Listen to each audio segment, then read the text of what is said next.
आशा करता हूं आप सब बहुत अच्छे होंगे। मेरा नाम है सिद्धांत अग्निहोत्री। स्टडी ग्लोस पे आपका बहुत बहुत स्वागत है। दोस्तों, आज हम बात करेंगे यहां पे फारूक अब्दुल्ला की। फारूक अब्दुल्ला ने कुछ कहा है, उसको देखेंगे, लेकिन उससे पहले बता दूं कि एक दिन बस हमने सेल एक्सटेंड कर दी है आज के लिए। आज रात 12 बजे सेल खत्म होगी। सारे कोर्सेज पे 40% ऑफ है, चाहे वो डार्क साइकोलॉजी हो, psychology of attraction, NCERT, UPSC, मतलब आप ये समझिए 200 250 के कोर्स वो मिल रहे हैं इस समय, क्योंकि हम सबसे शानदार क्वालिटी देते हैं। तो ऐप को डाउनलोड करें वरना वेबसाइट विजिट करें। सिर्फ आज के लिए हमने ऑफ रखा है, दिवाली की सबसे बड़ी सेल, साल की सबसे बड़ी सेल है, दिवाली 40 कूपन कोड यूज करें। तो बात इतनी सी है कि फारूक अब्दुल्ला ने कुछ ऐसा बोल दिया। देखिए क्या है कि अभी इस महीने कश्मीर में काफ़ी अनस्टेबिलिटी हमको देखने को मिली है। बडगांव में हमको 12 दिन के अंदर अंदर 2 हमले देखने को मिले। सबसे पहला हमला डॉक्टर्स पे हुआ, 5 लोग मारे गए थे उसमें, बहुत ही ज़्यादा दुखद। उसके बाद 2 लेबरर्स जो हैं वो मारे गए, एक बिहार का लेबर मारा गया, आतंकवादियों ने हमला किया। फिर हम ये देखते हैं कि कल एनकाउंटर किया यहाँ पे सेना ने आतंकवादियों का। तो फारूक अब्दुल्ला ने कुछ कहा है। फारूक अब्दुल्ला कौन है? देखिए, आपको बता दूं कि नेशनल कॉन्फ्रेंस कश्मीर की, भारत की सबसे बड़ी पार्टी कौन सी रही है ऐतिहासिक तौर पे? कांग्रेस, फिर बीजेपी। रीजनल पार्टी अगर बात करते हैं कश्मीर में तो वो रही है नेशनल कॉन्फ्रेंस। सबसे पहली पार्टी जो कश्मीर में आई अर्ली 1900 में, क्या हुआ था 1910 के करीब, पहले मुस्लिम कॉन्फ्रेंस थी। फारूक अब्दुल्ला के पिताजी शेख अब्दुल्ला, जो कि महाराज हरि सिंह के सामने खड़े हुए और उन्होंने बोला कि हमको राइट्स चाहिए, क्योंकि आप जिस तरीके से प्रशासन कर रहे हैं वो सही नहीं है। उनको गिरफ्तार किया गया, जवाहरलाल नेहरू के अच्छे दोस्त थे।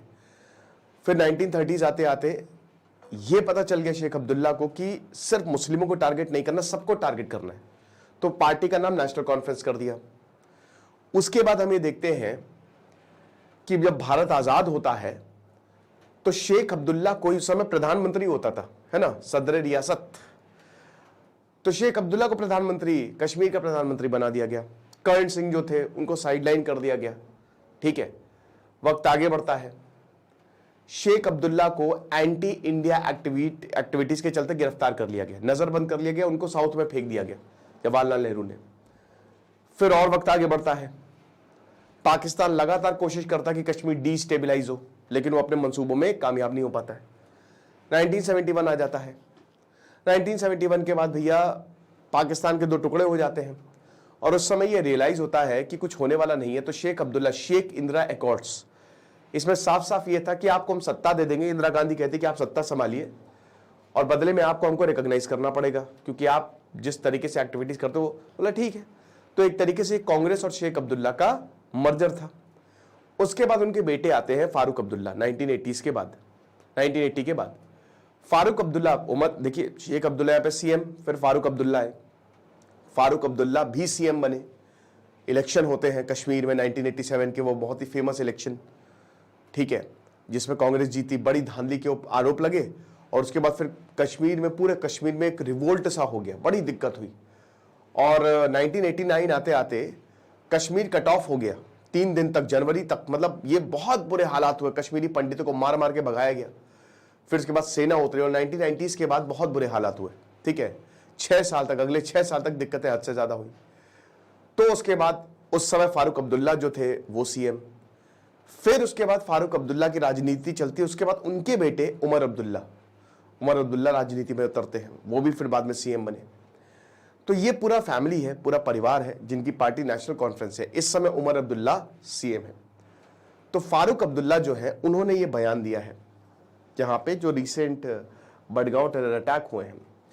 अब आपको पता है कि अभी जम्मू कश्मीर में इलेक्शंस हुए, 90 सीटों में से 42 नेशनल कॉन्फ्रेंस ने जीती, और अगर आप कांग्रेस को भी मिला ले तो 48।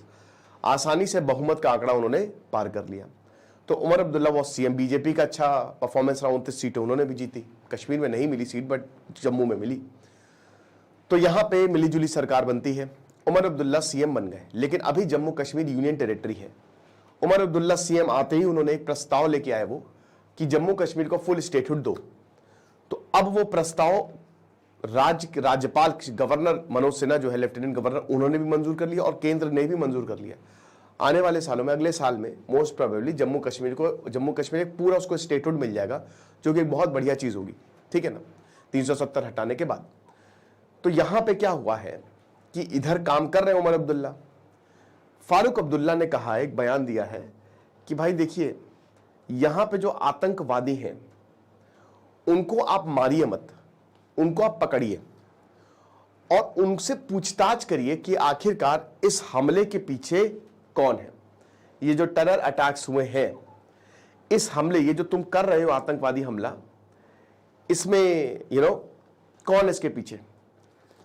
अब यहां पे जैसे ही ये बयान आया, दिमाग खराब हो गया भैया, बीजेपी का दिमाग खराब हुआ। बीजेपी ने पलटवार किया है। यहां पे बीजेपी ने कहा, फारूक अब्दुल्ला ने पहले क्या कहा, एग्जैक्ट स्टेटमेंट उनका ये है कि इस पर कोई सवाल ही नहीं है, मैं ये चाहता हूं कि एक इन्वेस्टिगेशन हो इसमें, और जो आतंकवादियों को मारे नहीं उनको पकड़े और पूछे कि कौन है इसके पीछे और कौन सी एजेंसी है जो उमर अब्दुल्ला को डिस्टेबलाइज कर रही है।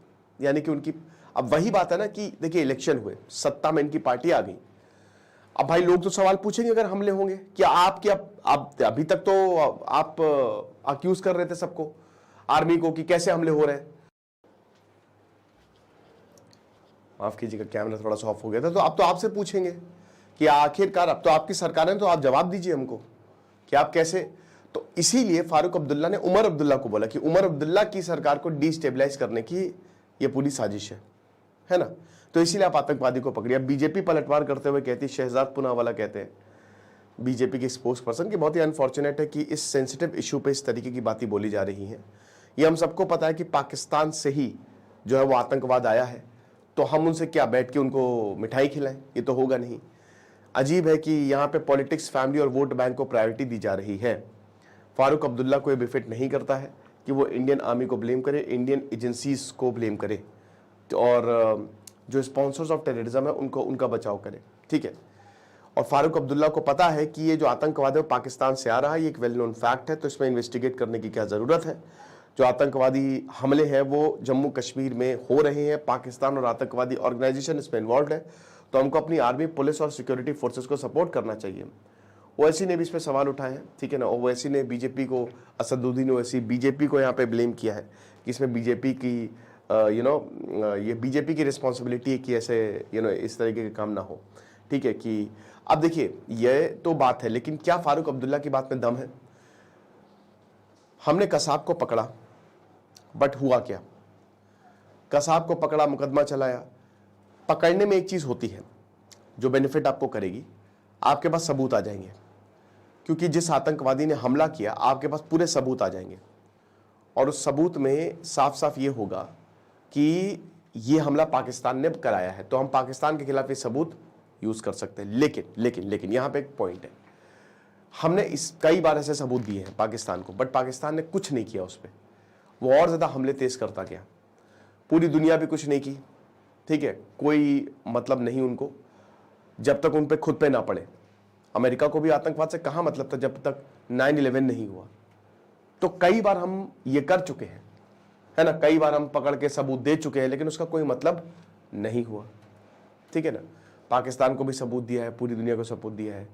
तो एक तरीके से पकड़ के सबूत देने का इसका कोई मतलब कि कौन है इसके पीछे, वो तो वैसे भी आप आतंकवादियों को जब आप पकड़ोगे, जब आप मारते हो तो पता ही चल जाता है कि बंदूक कहां से आई है, आई कार्ड से पता चल जाता है, फोन से पता चल जाता है, सब पता चल जाता है। और कई बार आतंकवादी जो है वो बताते भी नहीं है। लेकिन हाँ, ये बात बिल्कुल सही है कि आतंकवादी को पकड़ने से आपको इंफॉर्मेशन मिलती है कि क्या कोई लोकल्स भी तो इन्वॉल्व नहीं है, ये बात सही है, ठीक है। दूसरा पॉइंट ये है कि आतंकवादियों का अगर एनकाउंटर हो रहा है तो वो इसलिए हो रहा है क्योंकि वो मार रहे हैं लोगों को। अगर उनको पकड़ेंगे तो उनके हौसले और बुलंद हो जाएंगे, वो ये कहेंगे कि भाई देखो इसमें ऐसा है कि हम हमला करेंगे और उसके बाद फिर हम सरेंडर कर देंगे, ठीक है, उसमें कोई दिक्कत ही नहीं है। मारेंगे क्योंकि जान सबको प्यारी है, फिर उसके बाद सेना हमको पकड़ लेगी और हमसे पूछताछ करेगी। तो एक ये भी इशू है। मेरे ख्याल में बैलेंस्ड अप्रोच होना चाहिए, ठीक है। 3-4 आतंकी हैं, 3 को निपटा दो, 1 को पकड़ लो, है ना। तो इस तरीके से, और यही सरकार मतलब जो यहाँ पे आर्मी है वो करती भी है। और इंडियन आर्मी सबसे पहली बात फुली कैपेबल है। मुझे लगता है हमारे पॉलिटिशियंस और सबसे ज्यादा ऊपर हमारी इंडियन आर्मी है, बहुत इंटेलेक्चुअल लोग हैं उनमें, तो उनको पता है कि उनको करना क्या है। बट फिलहाल यही है, जो होगा हम आपको बताएंगे। बाकी आप हमारे कोर्सेज को जरूर अवेल करें। Thank you so much.